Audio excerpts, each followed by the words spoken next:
देखिए, Samajwadi party America के नए राष्ट्रपति डोनाल्ड ट्रंप को बधाई देती, शुभकामनाएं देती है और ये आशा और उम्मीद करती है कि जो हिंदुस्तानी अमेरिका में रह रहे हैं, जो नौजवान हिंदुस्तान के अमेरिका में रह रहे हैं, उनके अधिकार सुरक्षित रहेंगे, उनके रोजगार सुरक्षित रहेंगे। हिंदुस्तान के नौजवानों को या हिंदुस्तानियों को वीजा मिलता रहेगा। इन्हीं सब बातों के साथ, इन्हीं शुभकामनाओं के साथ अमेरिकी राष्ट्रपति डोनाल्ड ट्रंप को बहुत बधाई, बहुत शुभकामनाएं।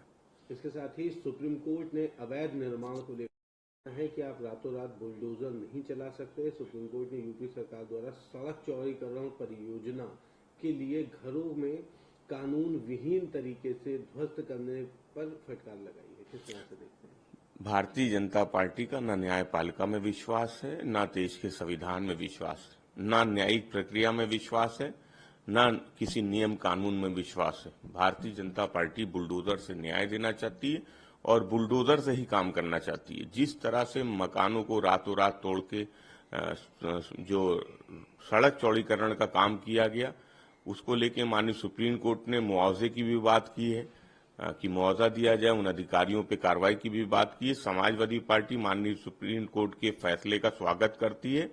भारतीय जनता पार्टी कब देश की न्यायपालिका, देश के संविधान में भरोसा रखेगी, कब कानून के अनुसार काम करेगी, ये बड़ा सवाल है और देश की न्यायपालिका को इस सवाल को भी देखना चाहिए। एक और बड़ा अहम सवाल है, अखिलेश यादव जी ने ट्वीट कर ये बात कही। उन्होंने कहा है, क्या हमें भाजपा शासन में राज्य में व्याप्त अराजकता के और सबूत चाहिए? क्या आप भाजपा सरकार खुद पर बुलडोजर चलवाएगी? देखिए, सवाल ये है जो आदरणीय अखिलेश यादव जी कह रहे हैं, क्या हर अन्याय के खिलाफ जो भारतीय जनता पार्टी में हो रहा है, क्या हर जुल्म के खिलाफ जो भारतीय जनता पार्टी में हो रहा है, उसके लिए देश की न्यायपालिका का दरवाजा खटखटाना चाहिए? जो जनता की सरकार होती है वो जनता के हित में काम करती है, वो जनता के खिलाफ काम नहीं करती। रोजगार का मामला होगा, कोर्ट जाना पड़ेगा। आरक्षण का मामला होगा, कोर्ट जाना पड़ेगा। पेपर लीक का मामला होगा, कोर्ट जाना पड़ेगा। अब जितने भी उत्तर प्रदेश के मामले हैं, सबको लेकर न्यायपालिका जाना पड़ रहा है। क्यों? क्योंकि भारतीय जनता पार्टी की सरकार को संविधान में विश्वास नहीं है, मनमाने तरीके से काम कर रही। इसलिए आदरणीय अखिलेश यादव जी ने जिस बात को कहा है कि जुर्माना लगाने वाली सरकार पर जुर्माना देश की सबसे बड़ी अदालत ने लगाया है और भारतीय जनता पार्टी को देश की अदालत के फैसले के साथ साथ संविधान में विश्वास रखना चाहिए, संविधान के अनुसार काम करना चाहिए। एक और अहम सवाल है कि तो भारत बनाने के लिए प्रतिबद्ध है।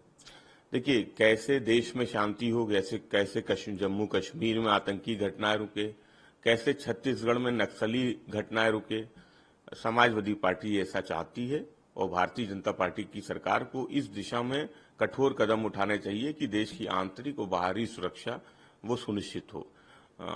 लेकिन भारतीय जनता पार्टी के शासन में जिस तरीके से जम्मू कश्मीर में लगातार घटनाएं हो रही है, नक्सली हमले हो रहे हैं, वो चिंता का विषय है। भारतीय जनता पार्टी को बयानबाजी की जगह काम करने की आवश्यकता है।